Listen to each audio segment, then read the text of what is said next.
वज़ीर आज़म शहबाज शरीफ का अक़वाम मुत्तहिदा की जनरल असम्बली से खिताब, कहा कि दुनिया को इस वक्त गजा में इजरायली मज़ालिम के बड़े चैलेंज का सामना है। ये जंग नहीं, फ़लस्तीनियों और उनके बच्चों का कत्लेआम है।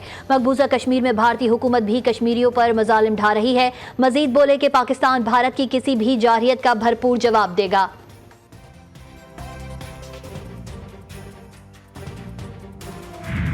मखसूस नशिस्तों का फैसला मफरूजों पर मबनी करार। इलेक्शन कमीशन ने नजरसानी केस में इजाफी गुजारिशात सुप्रीम कोर्ट में जमा करा दी। दरख्वास्त में इस्तदा की गई है कि सुप्रीम कोर्ट तशरीह की आड़ में आइन को दोबारा नहीं लिख सकती। तफसीली फैसले में अदालत ने 41 अरकान को तहरीक इंसाफ तक महदूद कर दिया। आज़ाद अरकान की सियासी जमात में शमूलियत की मियाद 3 दिन है। सुप्रीम कोर्ट ने अरकान को 15 दिन देकर आइन के अल्फाज को बदल दिया। आज़ाद अरकान ने सुन्नी इत्तेहाद कौंसिल में शमूलियत के बयान हल्फी जमा कराए। इलेक्शन कमीशन ने सुप्रीम कोर्ट से फैसले पर अमल रोकने की इस्तदा भी कर दी।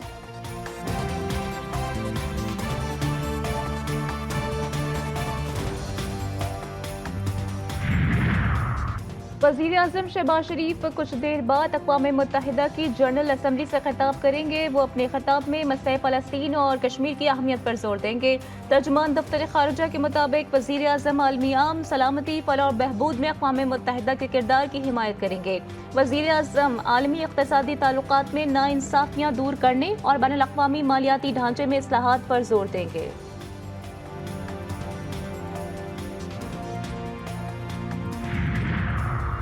वज़ीर आज़म का मसरूफ़ तरीन दौरा अमरीका। न्यूयॉर्क में आलमी रहनुमाओं के साथ बैठकें, ईरानी सदर और इराक़ी वज़ीर आज़म से अलहदा मुलाकातें।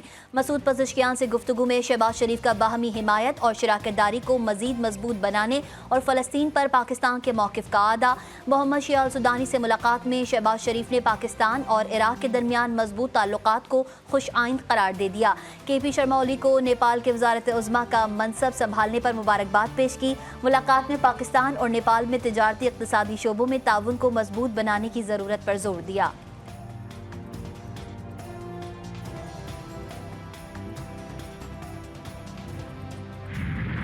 यमनी फौज का तल अवीव पर दोबारा हमला, इसराइल की नींदें उड़ गईं। हमले में 17 सेहूनी शदीद जख्मी, शहरियों में खौफ व हिरास। मिसाइल हमला होते ही सेहूनी शहरी अपनी गाड़ियां छोड़कर फरार। कई सड़क पर ही लेट गए। तल अवीव सायरन की आवाजों से गूंज उठा।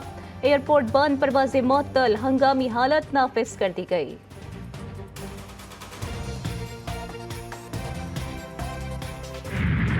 लबनान पर इजरायली मज़ालिम का 5वां रोज। नबातिया, बीका वादी और यूनियन टाउन समेत कई इलाकों पर सेहूनी हमले। 24 घंटों के दौरान 92 शहरी शहीद, 153 से जायद जख्मी। शोहदा की तादाद 700 से तजावुज कर गई। इजरायल की बमबारी से लबनान में अस्पताल, रिहायशी इमारतें और आबादियां कुछ भी महफूज न रहे। तहरीक इंसाफ का कोई सेनेटर हुकूमत से राबते में नहीं। PTI रहनुमाओं की प्रेस कॉन्फ्रेंस। शिबली परास कहते हैं मुल्की मफादात के खिलाफ कोई काम नहीं होना चाहिए। शेख वक्कास अकरम बोले PTI आईनी तरमीम की राह में दीवार बनेगी। फॉर्म 47 वालों को खास मकसद के लिए लाया गया है। ये लोग आर्टिकल 63 को निशाना बनाना चाहते हैं।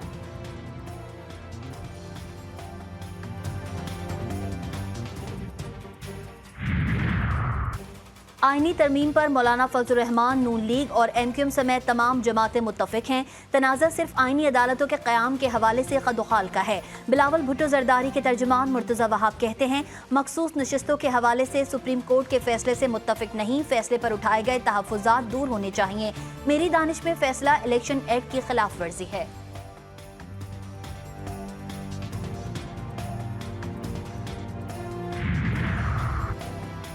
पीपल्स पार्टी ने एक बार फिर आईनी अदालत को वक्त की जरूरत करार दे दिया। वज़ीर तवानाई सिंध नासिर हुसैन शाह कहते हैं आईनी तरमीम से मुतालिक बिलावल भुट्टो का मौक़िफ़ वाज़ेह है। मौलाना फजल रहमान हमारे लिए काबिल एहतराम है। किसी पर्दे वाहिद के लिए कानून साजी नहीं होगी। आम आदमी को इंसाफ के लिए तवील इंतजार करना पड़ता है। मखसूस नशिस्तों के मामले पर इलेक्शन कमीशन और सुप्रीम कोर्ट आमने सामने। इलेक्शन कमीशन ने मखसूस नशिस्तों के मामले पर सुप्रीम कोर्ट के फैसले को मफरूजों पर मबनी करार दे दिया। इलेक्शन कमीशन ने नजरसानी केस में इजाफी गुजारिशात सुप्रीम कोर्ट में जमा करा दी। इलेक्शन कमीशन का मौक़िफ़ है कि सुप्रीम कोर्ट तशरीह की आड़ में आइन को दोबारा नहीं लिख सकती।